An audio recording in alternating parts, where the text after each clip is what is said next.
ప్రభు నామములో మరొకసారి అందరికీ వందనాలు.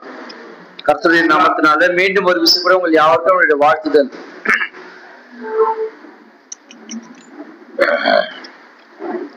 తిమోతికి వ్రాసిన మొదటి పత్రిక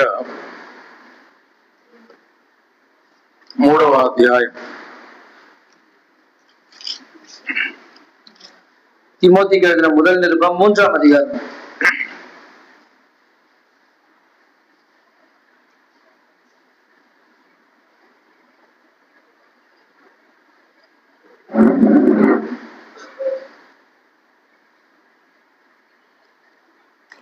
మొదటి వచనము నుండి 6 వచనాలు మనం చదువుకుందాము. முதல் 6 வசனங்களை நாம் படிப்போம். நல்ல வேலையை விரும்புகிறார், இது உண்மையான வார்த்தை.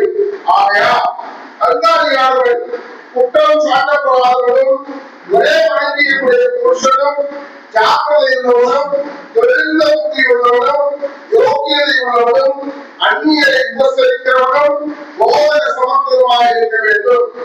அவன் மதுவாளர்களும் அடிக்கிறவனும் இழிவான ஆதாயத்தை இச்சிக்கிறவனும் இல்லாமல் ஒருவனும் சண்டை பண்ணாதவனும் அவனாக இல்லாதவனுமாக இருந்து தன் சொந்த குடும்பத்தை நன்றாய் நடத்துகிறவனும் தன் பிள்ளைகளை சகல நல்ஒழுக்கம் உள்ளவர்களாக கீழ்மொழிய பண்ணுவனுமாக இருக்க வேண்டும். ஒருவன் தன் சொந்த குடும்பத்தை நடத்தாரே அதுதான் தேவனுடைய சபையை எப்படி விசாரிப்பார்?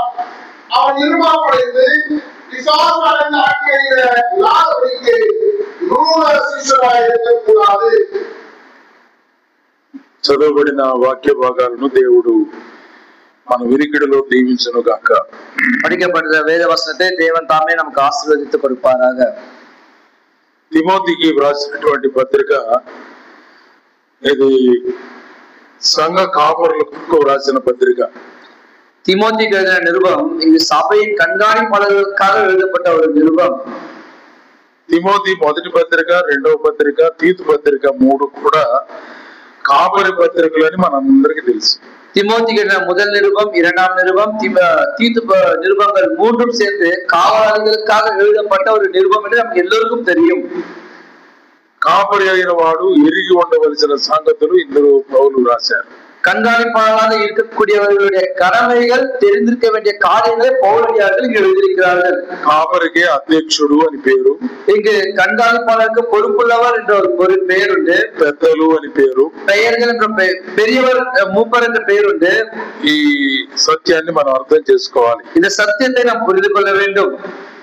సంఘములో పెద్దలు ఉంటారు, சபையிலே மூப்பர்கள் இருப்பார்கள், సంఘములో కాపరులు ఉంటారు, சபையிலே கண்காணிப்பாளர்களும் இருப்பார்கள். చాలా సంఘాలలో మా సంఘ కాపరి గారు ఇప్పుడు ప్రకటనలు చేస్తారు అంటారు. சில சபைகளிலே எங்களுடைய சபையை கண்காணிப்பாளர்கள் இப்போது அறிவிப்பார்கள் என்று சொல்லுவார்கள். అంటే సంఘ కాపరులు ఒకరే అని అర్థం. அப்படின்னு சொன்னா சபையின் கண்காணிப்பாளர் ஒருவரே என்று பொருள். చాలా మంది చెప్తారు, ఒక సేవకుడు కానీ సంఘంలో ఉంటే ఆయన మా సంఘ కాపరండి అంటుంటారు. அநேக இடங்களில் சொல்லுவார்கள், ஒரு ஊழியக்காரன் சபையில இருந்தால் அவரை எங்களுடைய சபையின் கண்காணிப்பாளர் என்று சொல்லுவார்கள். కానీ వాక్యం జాగ్రత్తగా చదివితే సేవకుడు సంఘ కాపరి కాదు. ஆனால் நீங்கள் தெளிவாக வேதத்தை தியானிப்பீர்கள் சொன்னால் ஊழியக்காரர்கள் கண்காணிப்பாளர்கள் அல்ல, సంఘ పెద్ద కాపరి. சபையின் மூப்பர்கள் தான் கண்காணிப்பாளர்கள். ఒక కాపరి కాదు ఉండేది, ஒரு கண்காணிப்பாளர் இருக்கிறது அல்ல, కనీసం 2.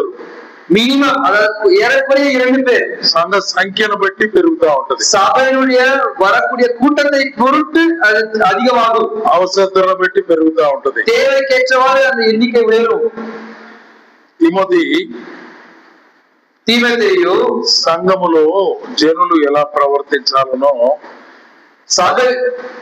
சபையில ஜனங்கள் எவ்விதமாக நடந்து கொள்ள வேண்டுமோ అది నీకు తెలియాలి. அதை அவர் தெரியப்படுத்துகிறார்.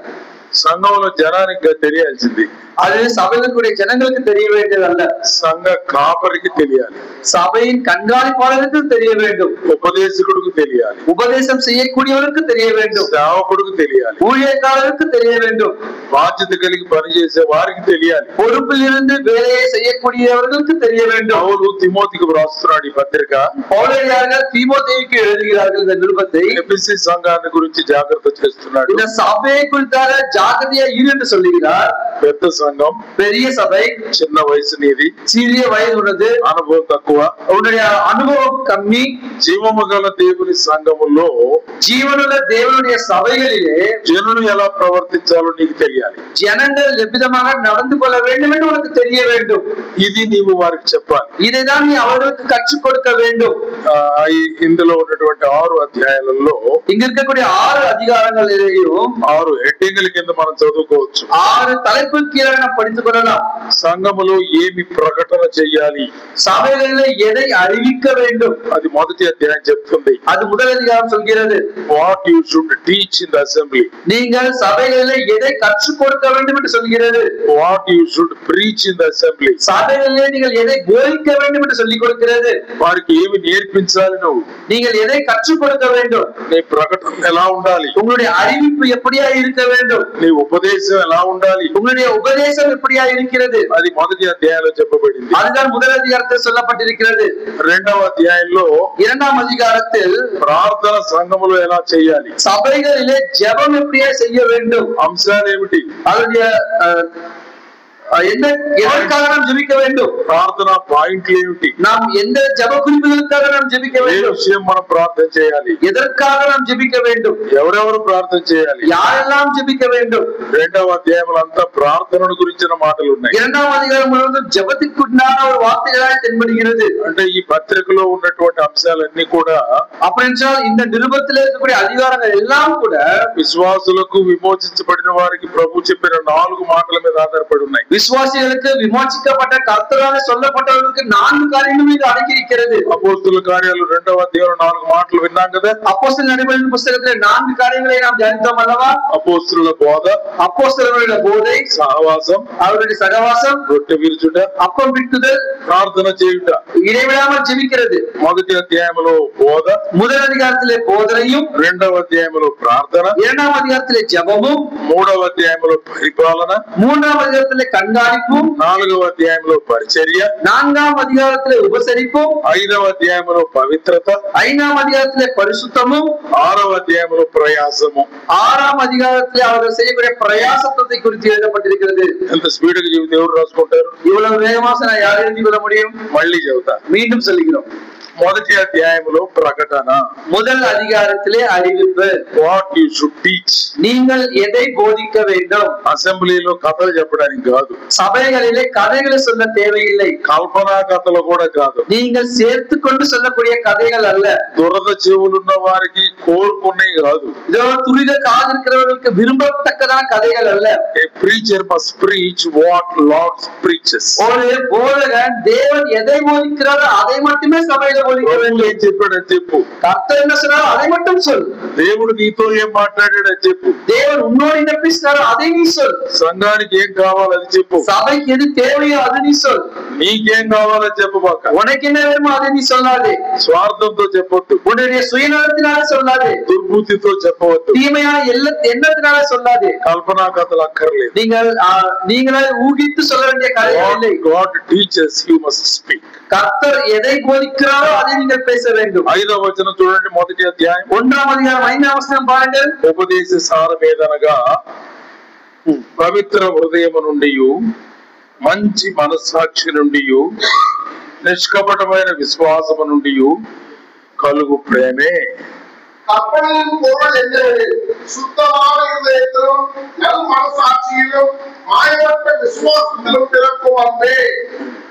బోధించే వారికి ఉండవలసిన హృదయం, போதிக்கக்கூடியவர்களுக்கு இருக்க வேண்டிய இருதயம், పవిత్ర హృదయం, சுத்தமான இருதயம், మనస్సాక్షి, மனசாட்சி, మంచి మనస్సాక్షి, நல் மனசாட்சி, నిష్కపటమైన విశ్వాసం. உண்மையான விசுவாசம்.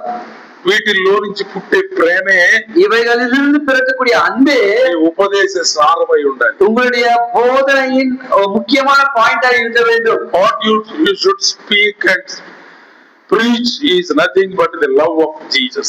நீங்கள் எதை போதித்து மற்றவர்களுக்கு தெரியப்படுத்த வேண்டுமோ அது தேவனுடைய அன்பு மட்டும்தான். ప్రభు ప్రేమ కంటే మించిన అంశం ఏముంది? தேவனுடைய அன்பை காட்டிலும் விலையுயர்ந்த பகுதி என்னவா இருக்கும்? ఒక పాపి రక్షించబడాలంటే దేవుని ప్రేమ, ஒரு பாவி ரட்சிக்கப்பட வேண்டும் என்றால் தேவனுடைய அன்பு. యేసుక్రీస్తు ప్రభు మన ఎడల చూపి ప్రేమ చూపించి இயேசு கிறிஸ்துவர் நம்மிடத்திலே காண்பித்த அன்பு, త్యాగం చేశాడు, அவர் தியாகம் செய்தார், శిలువ మరణం పొందాడు, சிலுவையில மரணத்தை ஜெயித்தார், రక్షించాడు, நம்மை ரட்சித்தார், రక్షించబడిన వారిని ప్రేమించి ரட்சிக்கப்பட்ட நம்மை நேசித்து కట్టబడేటట్టుగా, நாம் ஒன்றாக கட்டும்படியாக, బలపడేటట్లుగా, நாம் ஸ்திரப்படும்படியாக, ఆయన స్వరూపంలోనికి మార్చబడేటట్టుగా, அவருடைய ரூபத்திலே மாற்றும்படியாக, ఆయనతో సదాకాలం ఉండేటట్టుగా, அவருக்கு கூட சதா காலங்களில் நாம் இருக்கும்படியாக, ఆయన ఉండే స్థలంలోనే ఉంచుకునేటట్టుగా, அவர் இருக்கக்கூடிய இடத்திலேயே நம்மை வைக்கும்படியாக ఎంత ప్రేమ ఎవరు చూపిస్తారు? எவ்வளவு அன்பை யார் காட்ட முடியும்? ఏమండి, புரிகிறதா? ఎవరైనా చూపిస్తారా? யாராவது காட்டுகிறார்களா? ఒక గురువు గారు ఉన్నారు, ஒரு குரு இருக்கிறார், శిష్యులు ఉన్నారు, சீஷர்கள் இருக்கிறார்கள். నా చైర్ మీద కూర్చున్నారా, என்னுடைய நாற்காலி மேல் அமர்ந்தீர்கள் என்று சொல்லுவார். ఎట్టి పరిస్థితుల్లో అందరూ எந்த நேரத்திலையும் சொல்ல மாட்டார், అక్కడ కూర్చో, அங்க போய் அமரு, ఏ సంగతులు, என்ன விஷயம் సార్ మీ కుర్చీలో కూర్చోవాలని ఉంది సార్, నాకు சார் நான் உன்னுடைய நாற்காலியில் அமர வேண்டும் என்று இருக்கிறது. దుర్మార్గుడు నువ్వు, அது மோசமானவனே என்று சொல்லுவார். ఏం ఆలోచన అది? எவ்வளவு கெட்ட ஆலோசனை, దుర్బుద్ధి, கெட்ட ஆலோசனைகள், దురాశ, துராசை. కానీ గురువు గారే అంటున్నారు, ஆனால் குருவே சொல்லுகிறார், నీవు నా కుర్చీలో కూర్చోవాలని నా ఇష్టం, நீ என்னுடைய இருக்கையில் அமர வேண்டும் என்னுடைய விருப்பம், స్థాయిలో నువ్వు ఉండాలని నా ఇష్టం, என்னுடைய இடத்துல நீ இருக்க வேண்டும் என்னுடைய விருப்பம், రూపంలోని ఉండాలని ఇష్టం, என்னுடைய ரூபத்திலே நீ இருக்க வேண்டும் என்ற விருப்பம், నేను ఏం చేశానో అదే నువ్వు చేయాలని ఇష్టం, நான் என்ன செய்தனோ அதையே நீ செய்ய வேண்டும் என்ற விருப்பம், నేను వెలుగు నువ్వు కూడా వెలుగే, நான் வெளிச்சமும் நீயும் வெளிச்சமா இருக்கிறாய், నేను ఉప్పు నువ్వు ఉప్పే, நான் உப்பா இருக்கிறேன் நீயும் உப்பா இருக்கிறாய், నేను క్షమిస్తా మీరు క్షమించండి, நான் மன்னிக்கிறேன் நீயும் மன்னிக்க வேண்டும் என்று నేను சொல்கிறார், ప్రేమిస్తా మీరు ప్రేమించండి, நான் அன்பு கூறுகிறேன் நீங்கள் அன்பு கூறுங்கள் என்று சொல்கிறார். What I lived in this land you live, நான் இந்த உலகத்தில் எவ்விதமாக வாழ்ந்தேன் நீங்கள் அப்படியாய் வாழுங்கள் என்று சொல்கிறார். What I preach you preach, நான் எதை போதிக்கிறேனோ அதையே போதியுங்கள் என்று சொல்கிறார். What a wonderful love of Jesus. எவ்வளவு தேவனுடைய விலையேறப்பெற்ற அன்பு. ఎవరండి ఇట్లా చేసేది? யாருங்க இப்படி செய்யறாங்க? ఎవరైనా ఉన్నారా? யாராவது இருக்கிறார்களா? ఎవరైనా కోరుకుంటారా? யாராவது விரும்புகிறார்களா? నిత్య రాజ్యంలో, நித்திய ராஜ்யத்தில் నా సింహాసనం పైన మిమ్మల్ని కూర్చుండబెట్టుదును, என்னுடைய சிங்காசனத்தின் மேல் உங்களை நான் அமர செய்வேன் என்று. నేను ఎక్కడుంటే మీరు అక్కడే, நான் எங்கே இருக்கிறேனோ நீங்கள் அங்குதான். స్పీకర్ ఒక రూమ్ ఇచ్చారు, ஸ்பீக்கருக்கு போதகருக்கு ஒரு அறையை கொடுத்திருக்கிறார்கள். మీటింగ్ వచ్చిన వాళ్ళు చాలా మంది ఉన్నారు, மீட்டிங் வந்தவர்கள் அநேகர் இருக்கிறார்கள். ఎవరన్నా స్పీకర్ రూమ్ లో ఉంటాను నేను అన్నారు అనుకో, யாராவது நான் போதகருடைய அறையிலே நான் இருக்கேன் என்று சொன்னார்கள். మాట్లాడుతున్నా ఆయన என்னையா பேசுற நீ? స్పీకర్ కి ఇవ్వాల్సిన గౌరవం போதகருக்கு கொடுக்க வேண்டிய மரியாதை நீ கொடுக்க விட மாட்டியா? మీ మందిరంలో పెట్టాం ప్లేస్, உங்களுக்கு சபையில வைத்திருக்கிற இடம், పడుకోండి, அங்க படுங்கள். డోంట్ ఎక్స్పెక్ట్ దాట్, நீங்க அதை எதிர்பார்க்காதீங்க. ప్రభు అన్నాడు, கர்த்தர் சொல்லுகிறார், నేను ఎక్కడుంటే అక్కడే, நான் எங்க இருக்கிறேன் நீங்கள் அங்கதான். నేనుండే సింహాసనం వాళ్ళ సింహాసనం, நான் இருக்கக்கூடிய சிங்காசனம் தான் உங்களுடைய சிங்காசனம். నేను ఎలా నిత్యం ఉంటానో వారు నిత్యం ఉండాలి, நான் எவ்விதமாக நித்தமும் இருப்பேன் நீங்களும் அவ்விதமாக ఉండాలి వారు నాతో, சதா காலம் என்னோடு கூட இருக்க வேண்டும். భూమి మీద 1000 ఏళ్ల రాజ్యం చేస్తా, நான் இந்த பூமியின் மேல 1000 ஆண்டு நான் ஆளுகை செய்வேன். they should rule along with me, அவர்கள் என்னோடு கூட சேர்ந்து ஆளுகை செய்ய வேண்டும். what a wonderful thing. எவ்வளவு அற்புதமான ஒரு காரியம். ఇలాంటి ప్రేమ కలిగిన దేవుడు మనకున్నాడు, இவ்வளவு அற்புதமான அன்புள்ள தேவன் நமக்கு ఆ இருக்கிறார். ప్రేమను మనం బోధించాలి సంఘంలో. அந்த அன்பை நாம் சபையில போதிக்க வேண்டும். ఎలాంటి హృదయం, ఎలాంటి హృదయం, எப்பேற்பட்ட இருதயம்? పవిత్ర హృదయం, சுத்தமான இருதயம். ఎలాంటి మనస్సాక్షి, எப்பேற்பட்ட మనసాட்சி? మంచి మనస్సాక్షి. நல் మనసాட்சி. పవర్ పోయినట్టుంది, ఇది వచ్చిందా? రైట్, ఓకే, బైబిల్ దాని మీద పెట్టేటప్పుడు ఆగిపోయింది. ఓకే, రైట్, మంచి మనస్సాక్షి, நல்ல మనసాட்சி.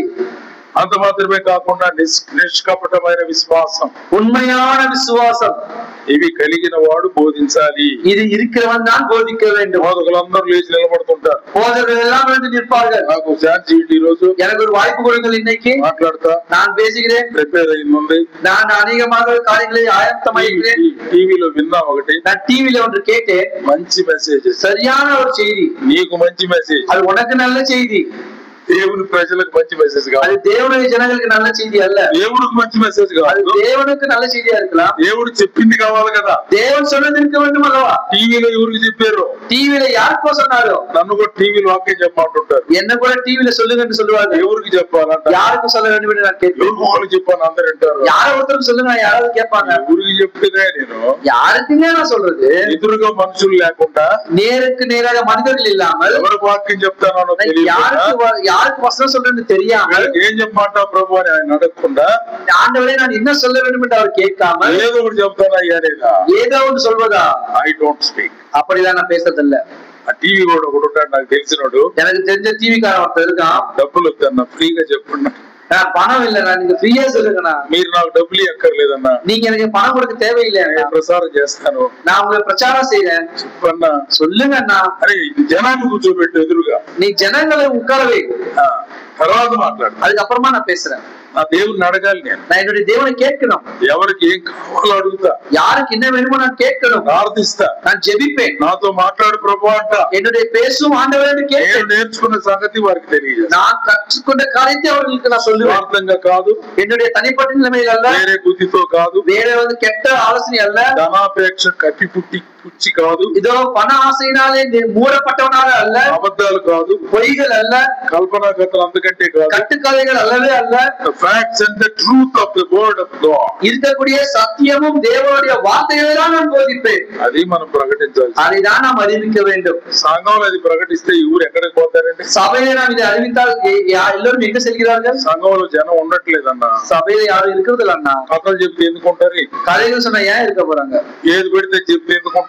எது படித்து உங்களுக்கு இஷ்டம் போல நீங்க சொன்னா யார் இருக்க దేవుని போறாங்க? మాట చెప్పు, தேவனுடைய வார்த்தைகளை சொல், ఆయన చెప్పమని చెప్పు, அவர் என்ன சொல்ல சொன்னாலும் அதை சொல்லுங்கள்.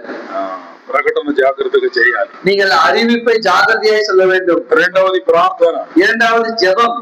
ప్రార్థన ఏం చేస్తాం? ஜெபம் என்ன செய்கிறோம்? మా సంఘాన్ని అభివృద్ధి పరిచయ్యా, எங்களுடைய சபையை வளர்ச்சி செய்யும், స్టైర్ వేసుకోవాలి, மேல மாடி போட வேண்டும், మంచి బిల్డింగ్ కట్టాలి, நல்ல ஒரு கட்டிடம் கட்ட வேண்டும், జనం సరిగ్గా సందాలు ఇవ్వటం లేదు, ஜனங்க சரியாக காணிக்கை கொடுக்கறது இல்ல, அவர் கொடுக்கிற மாதிரி செய்யுங்கப்பா, ఇవి చేస్తా ఉంటాం మనం. இதுதான் நம்ம ஜெபம் செய்யறோம். కుడి చేయి నొప్పిగా ఉంది, வலது கை வலியா இருக்கிறது ஆண்டவரே, కాలు నొప్పిగా ఉంది, இடது கால் வலியா இருக்கிறது ஆண்டவரே, గుండె తడతడ అంటుంది, என்னுடைய நெஞ்சு பலமா அடிச்சுக்கிறது ஆண்டவரே, శరీరానికి సంబంధించిన సంగతులు అడుగుతాం, சரீரத்துக்கு சம்பந்தப்பட்ட காரியங்களை கேட்கிறோம். పిల్లలు చదువుకుంటున్నారయ్యా, பசங்க படிக்கிறாங்க ஆண்டவரே, ర్యాంకులు రావాలి, நல்ல மதிப்பெண் வர வேண்டும், ఉద్యోగాలు రావాలి, நல்ல வேலை கிடைக்க வேண்டும், జీతాలు రావాలి, நல்ல சம்பாத்தியம் வர வேண்டும், పెళ్లి కావాలి, நல்ல திருமணம் ஆக வேண்டும், సంతానం కావాలి, அவருக்கு பிள்ளைகள் பிறக்க வேண்டும். ఇదే పనిలో ఉంటే నేను ప్రార్థన కూడా రానయ్యా, இதே வேலையில இருந்தா நான் ஜெபத்துக்கு கூட வர மாட்டேன் ஆண்டவரே. అయ్యే కదా వంకలు పెట్టి அதுதான் நீங்க காரணமா சொல்றீங்க. చదివినంతసేపు చదువు అంటారు, படிக்கிற வரைக்கும் படிப்பு என்ற காரணம், ఉద్యోగం ఉన్నంతసేపు ఉద్యోగం అంటారు, வேலைக்கு வந்தவொடனே வேலை ஒரு காரணம், పెళ్లి అంటే దానికోసం తిరుగుతారు, திருமணம் ஆனவுடனே திருமணத்துக்காக வேலை, పిల్లలంటే పిల్లలు అంటారు, பிள்ளைகள் பிறந்தவுடனே பிள்ளைகள் ஒரு காரணம். అన్ని ఆటంకాలే,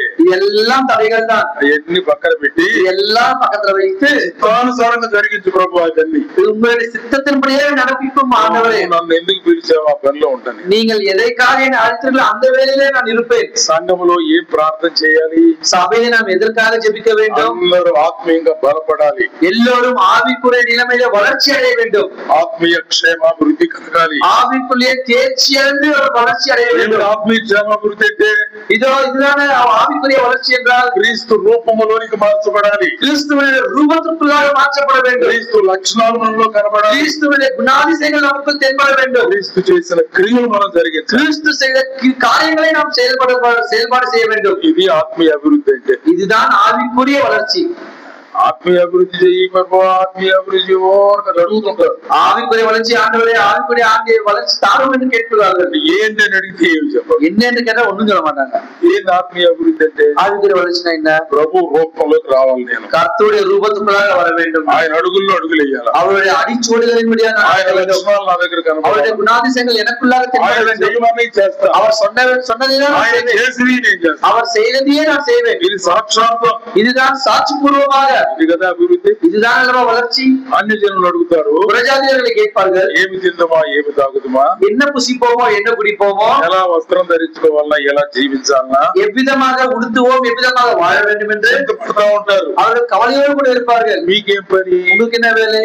ఆకాశ పక్షులు చూడండి, ஆகாயத்து பறவைகளை பாருங்கள், అవి విత్తవు కోయవు, அவைகள் விதைக்கிறதும் இல்லை, அறுக்கிறதும் இல்லை, కూర్చుకోవు, அவர்களுடைய சேர்க்கையில் சேர்த்துக் கொள்கிறதும் இல்லை, రేపటి గురించి ఎంత పడతాయా, நாளைய தினத்திற்கான கவலையே இல்லை. ఇప్పుడు గింజలు తెచ్చుకొని దాచిపెట్టుకుంటాయా, இப்பொழுது விதைகளை கொண்டு வந்து தானியங்களை கொண்டு சேர்த்துகிறதா? ఏ పూట ఆరో ఆ పూటే కదా, எந்த வேலையோ அந்த வேலையை மட்டும்தான் அல்லவா. అంతా ఫ్రిడ్జ్ లో నిల్వ చేసుకొని తినే బ్యాచ్, நம்ம எல்லாரும் ஃப்ரிட்ஜுக்குள்ளார சேர்த்து வைத்து உண்கிற ஒரு கூட்டம். పక్షులన్నీ ఫ్రెష్ భోజనం తింటాయి, பறவைகள் புறாக்கள் எல்லாமே அப்பொழுது செய்யப்பட்ட ஃப்ரெஷ்ஷான உணவை உண்ணுகிறது. దిగులు పడు, நாம் நாளைக்காக கவலைப்படுகிறது இல்லை, వార్తంగా కూర్చుకో, அவர்கள் சுயநலமாக யோசிக்கிறது இல்லை. ఈ రోజు ప్రభు ఆహారం ఇక్కడ, ஆண்டவரை இன்று நாளிலே நீர் கொடுத்தீர் நன்றி என்று சொல்லும். ఇటు వెళ్ళమంట, எப்படி போக சொல்கிறாய்? ఇటు వెళ్తానయ్యా, இந்த பக்கம் நான் போறப்பா, ఆహారం ஆதாரத்தை கூடும், కడుపు నిండింది, வயிறு நிறைந்தது, போதும் పోదుம், ఇంక నేను తెచ్చుకో, இதுக்கு மேல கொண்டு வருவதில்லை, ఇంట్లో దాచిపెట్టను, வீட்டுல நான் கொண்டு சேர்க்கிறது இல்லை, వాటి మీద మనసు పెట్టను, அது மேல நான் ஆலோசனை வைக்கிறது இல்லை. Thank you lord. ஓ போதும் நன்றி ஆண்டவரே. మనకేదా బుద్ధి, நமக்கு எங்க அந்த புத்தி? యేసు ప్రభు అన్నాడు, ఆకాశ పక్షులను చూడుడి, இயேசு கிறிஸ்து சொல்கிற ஆகாயத்து பறவைகளை பாருங்கள், అడవి పువ్వులను చూడుడి, இதோ அங்க இருக்கக்கூடிய பறவைகளை பாருங்கள். ఇది గంట పోతే నాకు తెలుసు, అందుకని దగ్గర మర్యాదగా ఆపుతా. అయ్యా ఈ పత్రికలో చెప్పాడు ప్రార్థన ఏం చేయాలి కదా, இந்த நிருபத்திலே சொன்னார் ஜெபம் எப்படியா செய்ய வேண்டும். 3వ అధ్యాయం అన్నాడు, 3ஆம் அதிகாரத்தில் சொன்னார் సంఘములో ఏం పాలన చెయ్యాలి, சபைகளிலே எந்த மாதிரியான ஒரு ஆளுகை செய்ய வேண்டும். గవర్నమెంట్, நீங்கள் எந்த மாதிரியான ஒரு ஆளுகை. ఏమి మన గవర్నమెంట్ ఏం గవర్నమెంట్, நம்முடைய அரசாங்கம் என்ன அரசாங்கம்? కాంగ్రెస్ పార్టీలు కాదు, గవర్నమెంట్ రూలింగ్ ఏమిటి, எப்பேற்பட்ட ஆளுகை செய்கிறார்? ఆచరికమా, ప్రజాప్రభుత్వమా, నియంత్ర ప్రభుత్వమా, மக்களாட்சி.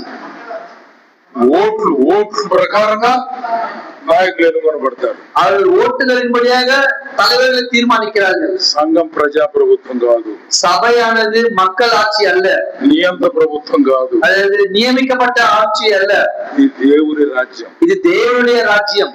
ఎవరు ఆజ్ఞియాలి, யார் கட்டளை கொடுக்க வேண்டும்? దేవుడు ఆజ్ఞియాలి. தேவன் கட்டளை கொடுக்க வேண்டும். నేను మాట్లాడింది జరగాలేడా, நான் பேசினதுதான் இங்கு நடக்க வேண்டும். అది నీ అంత రాజ్యం, அது இங்கு தனிப்பட்ட ராஜ்யம். అయ్యా నేను వాక్యం చెబుతాను, ఎంతమందికి ఇష్టం చేతులు ఎత్తండి అన్న, இங்கு நான் வசனம் சொல்ல போகிறேன், எங்களை எத்தனை பேருக்கு விருப்பம் கையை అందరు చేతులు ఎత్తారు, నేనే చెబుతాను. நீங்க எல்லாரும் கையை நானே வசனத்தை சொல்லுகிறேன். ప్రజాప్రభుత్వం, இது மக்கள் ஆட்சி. ఇది ప్రజాప్రభుత్వం కాదు, இது மக்கள் ஆட்சியும் அல்ல, ఇది నియంత్ర ప్రభుత్వం కాదు, இது தனித்தெடுக்கப்பட்ட ஆட்சியும் அல்ல, ఇది దేవుని రాజ్యం. இது தேவனுடைய ஆளுகை. పరిపాలన ఎవరు జరగాలి, ஆளுகை யார் செய்ய வேண்டும்? దేవుని పరిపాలన. தேவனுடைய ஆளுகை இருக்க வேண்டும். అక్కడ రిప్రజెంటేటివ్స్ గా ఉన్నది ఎవరు? அங்கு இங்க ரெப்ரசன்டேட்டிவ் இருக்கிறவர்கள் யார்? సేవకుడు ఉన్నాడు, ஊழியக்காரர்கள் இருக்கிறார்கள், పెద్దలు ఉన్నారు, மூப்பர்கள் இருக்கிறார்கள், పరిచారకులు ఉన్నారు, உபசரிப்புக்காரர்கள் இருக்கிறார்கள். సేవకుడు ఉన్నాడు, ஊழியக்காரர்கள் இருக்கிறார், పరిచారకులు ఉన్నారు, உபசரிப்புக்காரர்கள் இருக்கிறார்கள், పెద్దలు ఉన్నారు, மூப்பர்கள் இருக்கிறார்கள். ముగ్గురు ఎవరు గొప్ప? மூன்று பேரில் யார் உயர்ந்தவர்கள்? అందరూ సమానం, எல்லோரும் சமம் தான். అందరూ ప్రార్థన చేయాలి, எல்லோரும் ஜெபிக்க வேண்டும். పెద్దలు మేము ప్రార్థన చేసిన పరిచయాలు బయటికి పోండి, மூப்பர்கள் நாங்கள் ஜெபிக்கிறோம், உபசரிப்புக்காக வெளியே போங்கள் అనకూడదు. அப்படி சொல்லக்கூடாது. సేవకుడు పెద్దలు మేము మాట్లాడుకుంటూ పరిచయాలు పని చేయబడి, ஊழியக்காரரும் மூப்பர்களும் நாங்கள் பேசிக்கிறோம், உபசரிப்புக்காக வெளியே போங்கன்னு சொல்லக்கூடாது. ప్రార్థనలో అందరూ సమానం, ஜபத்திலே சபையிலே எல்லோரும் சமம், ఆరాధనలో అందరూ సమానం, ஆராதனையிலே எல்லோரும் சமம், వాక్యములో అందరూ సమానం. வசனத்திலே எல்லோரும் சமம். నీకేం వాక్యం, నాకు అదే వాక్యం. உனக்கு என்ன வசனமோ எனக்கும் அதே வசனம் தான். రెండంచుల ఖడ్గం ఇది, அது இரண்டு தலை கொண்ட கூறு வாழுது. బోధించేవాడికి ఎంతో, వినేవాడికి కూడా అది. போதிக்கிறவனுக்கு எவ்வளவோ, கேட்கிறவனுக்கும் அதுதான். రెగ్యులర్ గా రండి, ஒழுங்காக வாரம் தவறாமல் வாருங்கள். నేను మాత్రం రెగ్యులర్ గా రాను, நான் மாத்திரம் வாரம் தவறாமல் வரமாட்டேன். అది కాదు కదా. அது அல்லவா? నేను చెప్పి నేను రెగ్యులర్ గా రావాలి, சொல்லக்கூடிய நானே ஒழுக்கமாக வர வேண்டும், మీరు కూడా రెగ్యులర్ గా రావాలి. நீங்களும் ஒழுக்கமாக வர வேண்டும். వాక్యం ఏం చెప్తుంది అది పాటించాలి, வசனம் என்ன சொல்கிறது நான் பின்பற்ற வேண்டும், వారు కూడా పాటించాలి, கேட்கிறவர்களோட பின்பற்ற வேண்டும். అది పరిపాలన, அதுதான் ஆளுகை. యేసు ప్రభు వారు మాదిరి చూపించారు. இயேசு கிறிஸ்து அவர் மாதிரியை காண்பித்தார். అపోస్తల కార్యగ్రంథంలో మీకు తెలుసా వచనం? அப்போஸ்தலர் நடவடிக்கை புத்தகத்தில் உங்களுக்கு தெரியும் அந்த வசனம். యేసు ప్రభు చేయుటకును இயேசு கிறிஸ்து அவர் செய்வதற்கும் బోధించుటకును, போதிப்பதற்கும் ముందు చేసాడా బోధించాడా? ముందు செய்தாரா போதித்தாரா? చేశాడు.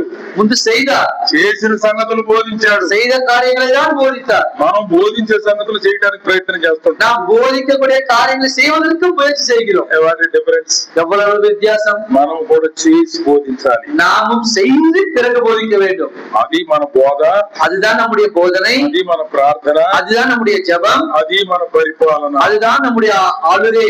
పరిపాలన చేసే వాళ్ళ గురించి చూస్తా ఉంటారు. ஆளுகை செய்கிறவர்களை இப்படியாய் பார்ப்பார்கள். కాలేజీలో ఉద్యోగం చేసేటప్పుడు கல்லூரியிலே வேலை செய்யும் பொழுது నేను ఎన్ఎస్ఎస్ ఆఫీసర్, நான் என்எஸ்எஸ் ஆபீசரா இருந்தேன். ఎన్ఎస్ఎస్ ఎన్సిసి కాదు, ఎన్ఎస్ఎస్ ఎన్ఎస్ఎస్ అంటే social service, national social service, social service అని ఒక ఉంటది. దానిలో ఎదురు 3 కాంపిలు పెట్టి వాళ్ళందరికి పిల్లలకి సర్టిఫికేట్లు ఇస్తాం.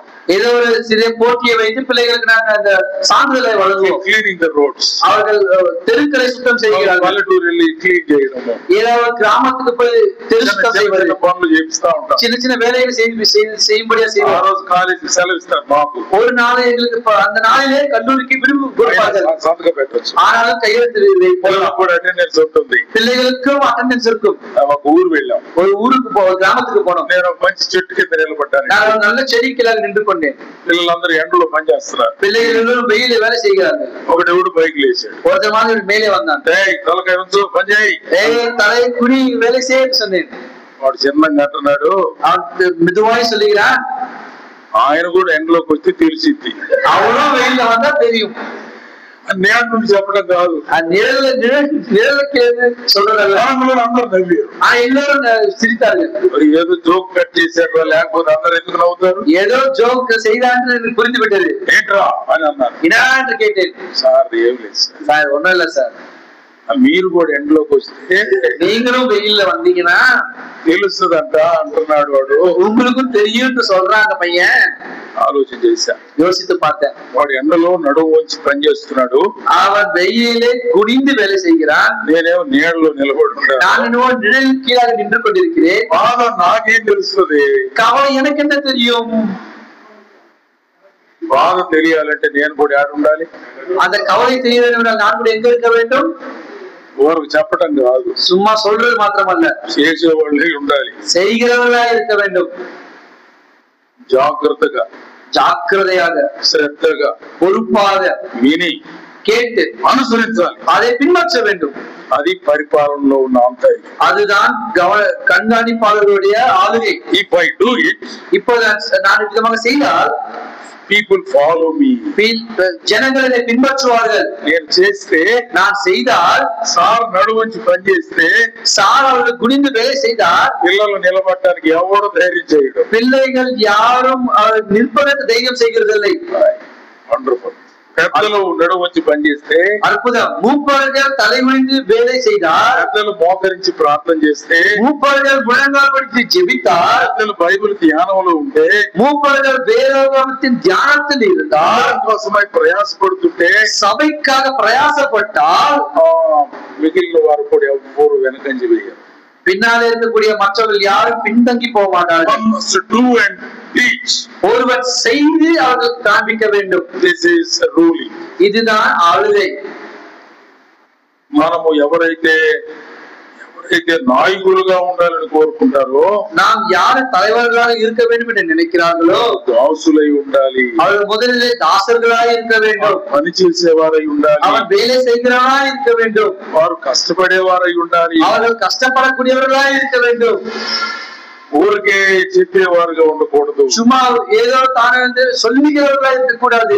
4వ అధ్యాయంలో పరిచర్య, 4ஆம் அதிகாரத்திலே உபசரிப்பு, 5వ అధ్యాయంలో పవిత్రత, 5ஆம் அதிகாரத்திலே பரிசுத்தம், 6వ అధ్యాయంలో ప్రయాసము, 6ஆம் அதிகாரத்திலே பிரயாசம் என்று நாம் பார்க்கிறோம். హెడ్డింగ్స్ మనకు బాగా తెలిసినవి. இந்த தலைப்புகள் எல்லாம் நமக்கு தெரிந்தவைதான். ప్రయాసపడడం అంటే తెలుసుగా. பிரயாசப்படுவது என்றால் உங்களுக்கு தெரியுமல்லவா? పౌలు అనేకులను జ్ఞాపకం చేసుకుని பவுலடியார்கள் அநேகரை நினைவு கூர்ந்து రోమ పత్రిక 16వ అధ్యాయంలో ரோமனுக்கு 16ஆம் அதிகாரத்தில் కొంతమంది పేర్లు జ్ఞాపకం చేసుకుని சிலருடைய பெயர்களை நினைவு கூர்ந்து చెప్తున్నాడు వాళ్ళ గురించి. அவர்களை குறித்து இப்படிமா சொல்கிறார். ఓ వారు బహుగా ప్రయాసపడిన వారు, ஓ அவர்கள் மிகவும் கடினமாய் கஷ்டப்பட்டவர்கள். వారు ఎంత ప్రయాస. 12వ వచనం చూడండి, 16, 12.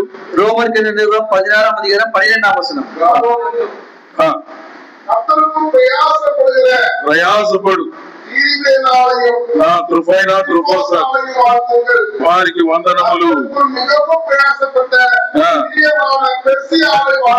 పెర్సిస్కు వందనములు, ఆమె ప్రభువునందు బహుగా ప్రయాసపడిన. 6వ వచనం, 6వ వచనం. మీ కొరకు బహుగా ప్రయాసపడిన అన్నం తినడానికి ప్రయాసపడ్డాడు ఒక ఆయన అనుకోండి. உணவு உட்கொள்வதற்கு மிகவும் பிரயாசப்பட்டார் என்று வைத்துக் கொள்ள ஒரு மனிதன். అన్నం సిద్ధం చేయడానికి ప్రయాసపడితే ఓకే, కానీ உணவை தயார் செய்வதற்கு பிரயாசப்பட்டால் சரிதான் அல்லவா? తినడానికి ప్రయాసపడితే ప్రయాస, சாப்பிடுவதற்கு பிரயாசப்பட்டால் பிரயாசமா? నువ్వు ప్రయాసపడ్డావు నీ కోసమే కదా. ஒருவேளை நீங்கள் பிரயாசப்படுகிறீர்கள் அது உனக்காக அல்லவா? ఇతరుల కోసమా? மற்றவர்களுக்காகவா? ఇతరుల మేలు కోసమా? மற்றவருடைய நன்மைக்காகவா? ప్రయోజనం కోసమా? தேவ ஜனத்திற்காகவா? నీ ప్రయాస உன்னுடைய பிரயாசம் సంఘం కోసం, சபைக்காக, దేవుని ప్రజల కోసం, దేవుని జనங்களுக்காக, సహోదర సహోదరుల కోసం, சகோதர சகோதரிகளுக்காக, దేవుని రాజ్యవ్యాప్తి కోసం, தேவனுடைய ராஜ்யத்தின் வளர்ச்சிக்காக ప్రయాసపడాలి. பிரயாசப்பட வேண்டும். ఆత్మల కొరకు ప్రయాస, ஆத்துமக்களுக்காக பிரயாசப்பட வேண்டும். క్షేమాభివృద్ధి కొరకు ప్రయాస, அவருடைய நன்மைகளுக்காக நாம் பிரயாசப்பட வேண்டும். హెచ్చరిక కోసం ప్రయాస, அவருடைய எச்சரிப்புக்காக பிரயாசப்பட வேண்டும். 3.5 సంవత్సరముల అద్దె ఇంట ఉండి 3.5 வருட காலம் வாடகை வீட்டில இருந்து ఎంత ప్రయాసపడ్డాడో. அப்போஸ்தலனாகிய பவுல் எவ்வளவு பிரயாசப்பட்டார். చెరసాలలో ఉండి சிறைச்சாலையிலே இருந்து ఆత్మరక్షణ కొరకై ప్రయాసపడి సువార్త ప్రకటించాడు. ஆத்மாவின் ரட்சிப்புக்காக எவ்வளவாய் பிரயாசப்பட்டு சுவிசேஷத்தை சொன்னார். పట్టణాలు గ్రామాలు తిరిగి அவர் பட்டணங்களும் கிராமங்களும் சுற்றி தெரிந்து ఎన్నో శ్రమలు అనుభవించి அநேகமான பாடுகளை அனுபவித்து అనేకులను దేవుని రాజ్యానికి నడిపించాడు. அநேக தேவனுடைய ராஜ்யத்தின் பக்கத்தை நடப்பித்தார். సంఘాలు కట్టాడు, சபைகளை கட்டினார், పత్రికలు రాశాడు, நிருபங்களை எழுதினார். ఏం చేయలేదు పౌలు. என்ன செய்யவில்லை அவர்? వండర్ఫుల్ పర్సన్, எவ்வளவு அருமையான ஒரு மனிதர், ఎంత అద్భుతమైన వాడు. எவ்வளவு அருமையான ஒரு நபர். చెరసాలలో పడేస్తే சிறைச்சாலையில போட்ட பொழுது పక్కన పాట పాడమని பக்கத்துல இருக்கிற பாட்டு பாடுன்னு சொல்றாரு. మనిషి நான் மனுஷையா చెరసాలలో ఉండి పాట పాడమంటాడు. சிறைச்சாலையில இருந்து பாடல் பாட சொல்லுகிறாரு இவரு. పొరపాటును తెలియక వచ్చాను నీ అమ్మట. ஒருவேளை தெரியாம முன்னாடி நான் வந்துட்டேன், దెబ్బలు కొట్టారు, அடித்தார்கள், అంతా వస్త్రాలను చిరిగిపోయి அங்கி எல்லாம் கிழித்து போட்டார்கள், రక్తసిక్తమైంది బాడీ అంతా, சரீரம் எல்லாம் ரத்த காயமாய் இருக்கிறது, కాళ్ళకు చేతులకు బొండ బిగించారు, கைகளிலும் காலையிலும் இப்படி விலங்கு போட்டுட்டாங்க. ఈయన నవ్వుకుంటున్నాడు, இவன் சிரித்து கொண்டிருக்கிறார். బాధలో నవ్వులా, கவலையில துக்கத்திலே சிரிப்பா, బాధలో పాటలా, துக்கத்திலே பாடல்களா, పాడవయ్యా பாடப்பா. ఏమి సంతోషం ఉందని పాడేశారు. என்ன சந்தோஷம் இருக்குன்னு பாட முடியும் சார். పౌలు అంటున్నాడు, பவுல் சொல்லுகிறார், ఒరే 3 రోజుల నుంచి తిరుగుతున్నాం, 7వ వారం నుంచి 3 நாட்களா நம்ம சுற்றி தெரிஞ்சு கொண்டிருக்கிறோம். ఫిలిప్పీ పట్టణంలో ఒకటే తిరిగావా? பிலிப்பு பட்டணத்தை ஒன்றாய் திரித்தோம் அல்லவா? ఎవడన్నా మొగ మనిషి ఒక్కడన్నా సువార్త తిన్నాడా? யாராவது ஒருத்தராவது காது முடித்து நம்ம சுவிசேஷத்தை கேட்டானா? జైల్లో ఉన్న 100 మంది అందరు మగోళ్ళేరా? ஜெயில இருக்கக்கூடிய எல்லா நூற்றுக்கணக்கானவர்களும் ஆம்பளைகள் தான். మగోళ్ళు దొరక్క మనం ఆడవాళ్ళకి మీటింగ్ పెట్టి వచ్చాము. நான் ஆண்கள் கிடைக்காமல் ஸ்திரீகளுக்கு மீட்டிங் வைத்து வந்தோம். ఇప్పుడు చెరసాల్లో దొరికారు, இப்ப சிறைச்சாலையில கிடைத்தார்கள் ஆண்கள் எல்லோரும். దేవునికి స్తోత్రం, தேவனுக்கு ஸ்தோத்திரம். పుట్టినందుకు దేవునికి వందనాలు, அடித்ததற்காக தேவனுக்கு வந்தனம், బంధించినందుకు వందనాలు, எங்களை கட்டுக்குள்ளாக போட்டதுக்காக தேவனுக்கு ஸ்தோத்திரம், జైల్లో వేసినందుకు స్తోత్రం, சிறைச்சாலையில போட்டதற்கு ஸ்தோத்திரம். స్తోత్రం అని పాట పాడరా? ஸ்தோத்திரம் என்று பாடுறப்பா என்று சொல்கிறார். సువార్త ప్రకటించాలి, சுவிசேஷத்தை அறிவிக்க வேண்டும். నేనేం చెప్పను, పాటతో వాడి సువార్త వినాలి. சரி, நான் எதுவும் சொல்ல போகிறது, பாடல்கள் மூலமா சுவிசேஷத்தை அறிவிக்க வேண்டும். ఏది పడితే అది పాడటం కాదు. எதுவாகிலும் பாடுகிறது பாட்டல்ல. వాళ్ళందరూ విని రక్షణ పొందాలి. அவர்கள் எல்லாம் கேட்டு ரட்சிக்கக்கூடிய ஒரு பாடல். ప్రభా మేము పాట పాడుతున్నాం. கர்த்தாவே நாங்கள் பாடல் பாட போகிறோம். మమ్మల్ని ఎంత అద్భుతంగా రక్షించావయ్యా. எங்களை எவ்வளவு அற்புதமா நீ ரட்சித்தீரப்பா. ప్రకటించడానికి ఎంత తిరుగుతున్నాం. உங்களுடைய சுவிசேஷத்தை அறிவிப்பதற்கு எவ்வளவு சுற்றி திரிகிறோம். ఎవరు దొరకలేదు. இந்த ஊர்ல எங்களுக்கு யாருமே கிடைக்கலையப்பா. నీకు వందనాలు ఆయన ఇక్కడికి నడిపించావు. உங்களுக்கு ஸ்தோத்திரமாக இங்க நடத்தித்தீர். ఇక్కడ ఉన్న ఖైదీలందరిని బట్టి నీకు స్తోత్రం నాయనా. இங்க இருக்கக்கூடிய கைதிகளுக்காக ஸ்தோத்திரம். వీళ్ళందరూ రాజకీయ ఖైదీలు. இவர்கள் எல்லாம் ராஜரீக கைதிகள். పిక్ పాకెటర్స్ కాదు. இவரெல்லாம் பிக் பாக்கெட் அல்ல. దొంగలు కాదు. திருடர்கள் அல்ல. దోచుకున్నవారు కాదు. அவர்கள் இப்படிமாக சேர்த்துக் கொண்டவர்கள் அல்ல. మంత్రుల లెవెల్లో ఉన్నవారు. இவர்கள் மந்திரி லெவலில் இருக்கக்கூடியவர்கள். పెద్దోళ్ళు பெரிய பெரிய ஆட்கள் కూర్చొని ఉన్నారు. அவர் அமர்ந்து கொண்டிருக்கிறார்கள். పాట పాడుతున్నావయ్యా. பாடல் பாட போகிறோம் ஆண்டவரே. దేవుని ప్రేమను గురించి పాట పాడతావయ్యా. தேவனுடைய அன்பை குறித்து நாங்கள் பாட போகிறோம். సిలువ ప్రేమను గురించి పాట పాడతావయ్యా. சிலுவையின் அன்பை குறித்து நாங்கள் பாட போகிறோம். రక్షణ సువార్త గీతం పాడతావయ్యా. ரட்சிப்பின் சுவிசேஷ பாடலை நாங்கள் பாட போகிறோம். కదిలించి రక్షణలోకి నడిపించాయి. அவருடைய இருதயத்தை அசைத்து நீங்கள் அவருடைய ரட்சிப்பை நடத்தியும் ஆண்டவரே. విన్నాడు ప్రార్థన. கேட்டார் ஆண்டவர் ஜெபத்தை. అర్ధరాత్రి వేళ நள்ளிரவிலே భూకంపం వచ్చింది. அது நிலநடுக்கம் வந்தது. మీరు పాడుతూ ఉండగా, இவர்கள் பாடிக்கொண்டிருக்க வேளையில், ప్రార్థిస్తూ ఉండగా, ஜெபித்துக் கொண்டிருக்க வேளையில் భూకంపం కలిగింది. நிலநடுக்கம் வந்தது. ఏదో ఊరకట్టేటట్టం కాదు. ஏதோ சும்மா அப்படியாக அல்ல, మహాభూకంపము కలిగేను. மகா நிலநடுக்கம் வந்தது. చెరసాల పునాదులు అదిరెను. இங்கு சிறைச்சாலையுடைய மதில்கள் ஆடினது என்று பார்க்கிறோம். తలుపులన్నీ తెరుచుకొనెను. இந்த கதவுகள் எல்லாம் திறக்கப்பட்டது. సంఖ్యలన్నీ ఊడిపోయాను. விலங்குகள் எல்லாம் அவிழ்க்கப்பட்டது என்று பார்க்கிறோம். ఈ భూకంపం ఆడడం చూశారు మీరు? இந்த நிலநடுக்கத்தை எங்கேயாவது பார்த்திருக்கீங்களா நீங்க? ఎక్కడన్నా వచ్చి ఉంటది. எங்கேயாவது வந்திருக்குமா? இப்படி చేతులు కొన్న సంఖ్యలు ఎట్లా పడతాయి? கைகள் விலங்குகள் எப்படி கைகளும், తలుపులు ఎట్లా తెలుసుకుంటాయి? இந்த கதவுகள் எப்படி திறக்கும்? వాళ్ళు పడద్దా? இந்த சுவர்கள் கீழே விழாதா? కూలిపోవద్దా? அது எல்லாம் மொத்தமா இடிந்து விழாதா? డిస్ట్రక్షన్ కదా జరగాలి. அது అழிந்து పోகக்கூடிய நாசனம் நடக்க வேண்டும். నష్టం కదా జరగాలి. நஷ்டம் தானே நடக்க வேண்டும். విడుదల, அந்த விடுதலை. Wonderful earthquake. எவ்வளவு అద్భుతமான நிலநடுக்கம்.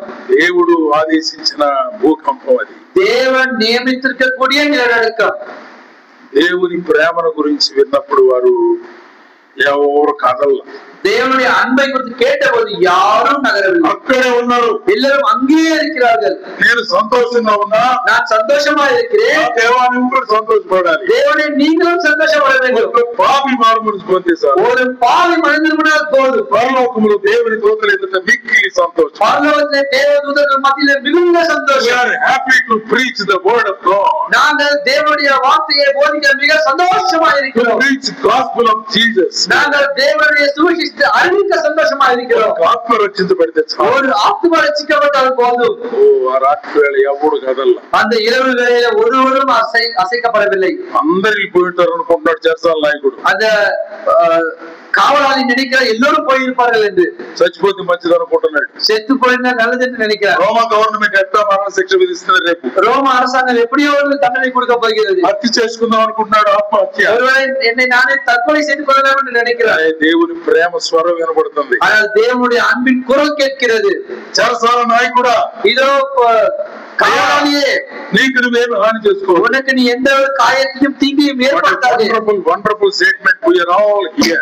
எவ்வளவு அற்புதமான ஒரு வார்த்தை நாம் எல்லோரும் இருந்து கேட்கிறோம். ఎవడన్నా చెరసాల సంఖ్యలు వదిలితే ఒక్క క్షణం ఆగుతారా?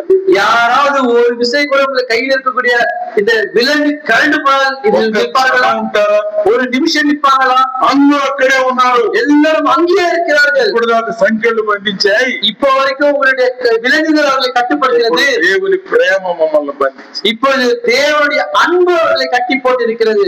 ఆ ప్రేమ చేత మేమందరూ ఎక్కడే ఉన్నాం. அந்த அன்பினால நாம் எல்லாரும் இங்கே இருக்கிறோம். వారు కలిగి ఉన్న సంతోషాన్ని బట్టి మేము ఎక్కడే ఉన్నాం. அவர்களுக்கு உண்டான அன்பினால நாங்கள் சந்தோஷத்தினால நாங்கள் இங்கே ప్రేమ இருக்கிறோம். మాకు కావాలి. அந்த அன்பு எங்களுக்கு வேண்டும். ఆ సంతోషం మాకు కావాలి. அந்த சந்தோஷம் எங்களுக்கு வேண்டும். What a wonderful thing. எவ்வளவு அற்புதமான காரியம். ఆశ్చర్యపోతున్నారు. ஆச்சரியப்பட்டு போகிறார்கள். చెరసాల నాయకుడు కూడా భయం వేస్తుంది. அந்த ఏమిటి అద్భుతం? நாயகனுக்கு பயம் வருகிறது. గోడలు కదలటం ఏమిటి? இந்த சுவர்கள் அசைவது என்ன? గేట్స్ అన్ని ఓపెన్ అవ్వటం ఏమిటి? கதவுகள் எல்லாம் திறக்கிறது என்ன? సంఖ్యలన్నీ ఊడిపోవటం ఏమిటి? இங்க விலங்குகள் எல்லாம் கழண்டு போகிறது என்ன? ఖైదీలందరూ ఆడే ఉండదు. அந்த கைகள் எல்லாம் அங்கே இருக்கிறது என்ன? అయ్యారా, ஆண்டவரே, రక్షణ పొందుటకు నేనేమి ரட்சிக்கப்படுவதற்கு நான் என்ன செய்ய வேண்டும்? పాటలో వినపడింది, பாடல்களிலே கேட்கப்பட்டது. రక్షణ గురించిన సువార్త ரட்சிப்புக்கு ஏற்ற சுவிசேஷம் వారు బోధించలేదు. அவர்கள் போதிக்கவில்லை. they prayed only. அவர்கள் ஜெபித்தார்கள் தான், ప్రార్థన మాత్రమే చేశారు. ஜெபம் மட்டும்தான் செய்தார்கள். దేవుడు అద్భుతాన్ని జరిగించాడు. தேவன் அற்புதத்தை செய்து காண்பித்தார். అందుచేత அதற்காக టైం అయినా కూడా దాటిపోయింది 10 నిమిషాలు. ஆனாலும் நேரம் கடந்து போய்விட்டது 10 நிமிடம். ఓకే, దేవుని కొరకు మనం చేయవలసిన ప్రయాస, దేవునిக்காக நாம் செய்ய வேண்டிய பிரயாசம், మనము చేయవలసిన విధానాలు సంఘంలో நாம் சபைகளிலே செய்ய வேண்டிய முறைகள் తిమోతి పత్రికలో వరుసగా రాసేసాడు. தீமோத்தேயு நிருபத்திலே தெளிவாக எழுதியிருக்கிறார். రెండవ పత్రికలో కూడా రాశాడు. இரண்டாம் நிருபத்திலேயும் எழுதியிருக்கிறார். దేవుని సువార్త బ్యాటన్ ఎలా మనం అందించాలి, தேவனுடைய சுவிசேஷத்தை எவ்விதமாக நாம் மற்றவர்களுக்கு கொடுக்க வேண்டும், వెలుగుచున్న కాగడ తర్వాత తరాలకు ఎలా అందించాలి, அந்த எரிகிற அந்த தீப்பந்தத்தை எவ்விதமாக அடுத்த தலைமுறைக்கு நாம் கொடுக்க ఈ வேண்டும், బాధ్యత ఎవరికి అప్పగించాలి, இந்த பொறுப்பை நாம் யாருக்கு கொடுக்க வேண்டும். தீமோத்தேயு, నేను నీకు అప్పగిస్తున్నా, நான் கொடுக்கிறேன், నీవు కూడా అప్పగించు. நீயும் மற்றவர்களுக்கு கொடுக்க வேண்டும். గట్టిగా పట్టుకొని ఉంటాం కాదు, நீ அதை கெட்டியாக பிடித்துக் கொள்கிறதல்ல, నువ్వు అప్పగించు. நீ மற்றவர்களுக்கு கொடுத்து விடு. ఎవరికి? யாருக்கு? సమర్థులకు, நேர்மையானவர்களுக்கு, வல்லவர்களுக்கு, సమర్థులైనటువంటి వారికి, வல்லவர்களுக்கு நீ கொடுக்க வேண்டும். నమ్మకమైన వారికి, நம்பிக்கையானவர்களுக்கு கொடுக்க வேண்டும். ఇతరులకు బోధించగలిగిన వారు, மற்றவர்களுக்கு போதிக்கவர்களுக்கு, అంటే చేసేవారు, அப்படின்னா செய்கிறவர்களுக்கு, ఫాలో అయ్యేవారు, யார் பின்பற்றுகிறார்கள் వారికి బోధించాలి. யாருக்கு போதிக்கிறார்கள்? ఫైనల్ వర్డ్, கடைசியான வார்த்தை. రెండవ తిమోతి పత్రిక 2వ అధ్యాయం 2వ వచనం అందరూ చదవండి. இரண்டாம் தீமோத்தேயு நிருபம் 2ஆம் அத்தியாயம் 2ஆம் வசனம் படியுங்கள். నీవు నా వలన వినిన సంగతులను అనేక సాక్షుల ఎదుట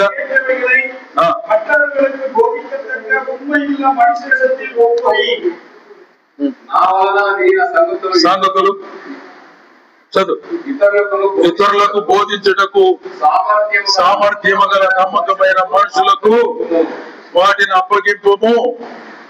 ఎవరికి అప్పగించాలి? யாருக்கு ஒப்புவிக்க வேண்டும்? సమర్థులైన వారికి, இங்கு நம்பிக்கையானவர்களுக்கு, ఇతరులకు బోధించగలిగిన వారికి, மற்றவர்களுக்கு போதிக்கத்தக்கவர்களுக்கு. అంటే మాటలు వచ్చిన వాళ్ళని కాదు, அப்படின்னா வார்த்தையின் வல்லமை உள்ளவர்களுக்கு அல்ல, అవి చేసేవాళ్ళకి. இதை செய்கிறவர்களுக்கு. బోధించగలిగిన వారంటే అర్థం అది, போதனை செய்யக்கூடியவர்கள் என்றால் அதனுடைய பொருள் இது. వారికి అప్పగించు, அவர்களுக்கு ஒப்புவி, తర్వాత తరాలకు అప్పగించు, பின்பு நீ தலைமுறையாக கொடுத்து விடு. ఆ చదివిన వచ్చిన వాళ్ళు 4 తరాలు వారు ఉన్నారు. அங்கு படித்த வசனங்களில் 4 தலைமுறைகள் இருக்கிறது. పౌలు ఒక తరం, பவுலடியார் ஒரு தலைமுறை, தீமோத்தேயு ஒரு தரம், తిమోతి ఎవరికి బోధిస్తాడు అదొక తరం, தீமோத்தேயு யாருக்கு கொடுக்கிறார் அது ஒரு தலைமுறை. వారు ఇతరులకు బోధించేవారుగా ఉండాలి. அவர்கள் மற்றவர்களுக்கு போதிக்கிறவர்களா இருக்க வேண்டும். 2వ వచనంలో 4 తరాలు ఉన్నాయి. 2ஆம் வசனத்தில் 4 தலைமுறை இருக்கிறது. నీవు సేవ చేస్తున్నావా? நீ ஊழியம் செய்கிறாயா? సంఘంలో ఉన్నావా? நீ சபையில இருக்கிறாயா? 4 తరాల గురించి ఆలోచన చేయి. 4 தலைமுறைகளை குறித்து யோசித்து பாரு. కాదు, உன்னுடைய தலைமுறை அல்ல. அப்ரஹாம் నీ 4వ తరం వారు, உன்னுடைய 4ஆம் தலைமுறையானவர்கள் ఎలా వస్తారు ఇక్కడికి? மீண்டும் வருவார்கள் இங்கு. ఇప్పుడు ఇస్సాకే పుట్టల, இப்பொழுது ஈசாக்கே பிறக்கவில்லை. அப்பொழுது అబ్రహాముకి ఎన్నో తరాల గురించి, ஆபிரகாமுக்கு எத்தனாவது தலைமுறை குறித்து பேசுகிறார்? What a wonderful plan of God. எவ்வளவு அற்புதமான தேவனுடைய ஆலோசனை. సంఘము విషయంలో 4 తరాల గురించి నువ్వు ఆలోచన చేయాలి. சபையினுடைய காரியங்களில் 4 தலைமுறைகளை குறித்து பார்க்க வேண்டும். చాలా ప్రాముఖ్యం. 4 தலைமுறைகள் மிகவும் முக்கியம். నాయకుడు 4 తరాల గురించి ఆలోచిస్తాడు. தலைவன் 4 தலைமுறைகளை குறித்து யோசித்து பார்ப்பார். స్వార్థపరుడు ఇంతవరకు ఆలోచిస్తాడు. சுயநலவாதிக்காரி தற்போதைய நிலைமை மட்டும்தான் யோசித்து பார்ப்பார். స్వార్థపరుడు నా వరకే ఆలోచించుకుంటాడు. சுயநலவாதி தன்னை மட்டும்தான் யோசிப்பார். నాయకుడైన వాడు 4 తరాల గురించి ఆలోచిస్తాడు. தலைவனா இருக்கக்கூடியவன் 4 தலைமுறை குறித்து யோசித்து பார்ப்பார். ప్రభు ఈ మాటలు మన హృదయాల్లో భద్రపరచును గాక. தேவன் இந்த வார்த்தைகளை நம்முடைய இருதயத்திலே சேர்த்து வைப்பாராக. అందరికీ వందనాలు. சேர்ந்தது யாருக்கும் థ్యాంక్ యూ వెరీ మచ్. ప్రశ్నలు నీకు కొద్దిగా ఏం ప్రశ్నలు ఉన్నాయి మీకు? ఏమైనా ఉన్నాయా అయ్యా? ఆ వర్షం వస్తుంది ఇంకొద్దులే. ఎంత రివర్స్ లో ఉన్నారేంటి మీరు? అన్నం తినకుండా వెళ్తాను సార్ అంటుంటారు మామూలుగా. మీరంతా మళ్ళీ ఇంకో మెసేజ్ పెట్టమన్నారట. Okay right. Thank you very much for your interest, anxiety. దేవుని వాక్యాన్ని మీరు చక్కగా విన్నారు. చిన్న మాట ప్రార్థన చేస్తాను. ప్రార్థన చేసుకుందాం. ప్రేమ కలిగిన పరిశుద్ధుడైన తండ్రి, మీ పాదములకు వేల కొద్దిగా వందనాలు స్తోత్రం చెల్లిస్తా ఉన్నాం. ఈ రోజు అంతటిలో మీ గ్రంథముల నుంచి ఎన్నో సంగతులు మాతో మాట్లాడారు నాయన. విన్న మాటలు మా హృదయాల్లో భద్రం చేసుకుని అనుసరించి నడిచి ఇతరులకు మాదిరిగా మీరు కోరుకున్న సేవకులైన నాయకులుగా ప్రభువా మిమ్మును మాదిరిగా పెట్టుకొని ముందుకు సాగిపోగలిగినటువంటి గొప్ప ధన్యత మీరు మాకు అందించాలని కోరుకుంటూ, నిర్వహించినటువంటి స్థానిక సంఘము పెద్దలు, పరిచారకులు, మీ దాసులైనటువంటి ప్రతి ఒక్కరిని బట్టి, చేరువచ్చిన ప్రతి ఒక్కరిని బట్టి మీకు వందనాలు చెల్లిస్తూ, మా ప్రయాణంలో కూడా మీరు తోడుగా ఉండి కృప చూపించాలని యేసు ప్రభు నామములో ప్రార్థించి వేడుకుంటున్నాం తండ్రి. అందరికి వందనాలు. మా ప్రయాణం కోసం ప్రార్థన చేయండి. సో రేపు మార్నింగ్ ఒక మీటింగ్ లో హాజరు కావాలి. అందుకని I am also in a hurry. వాన వస్తే కారులో పడదు. కారులో వర్షం పడదు సార్.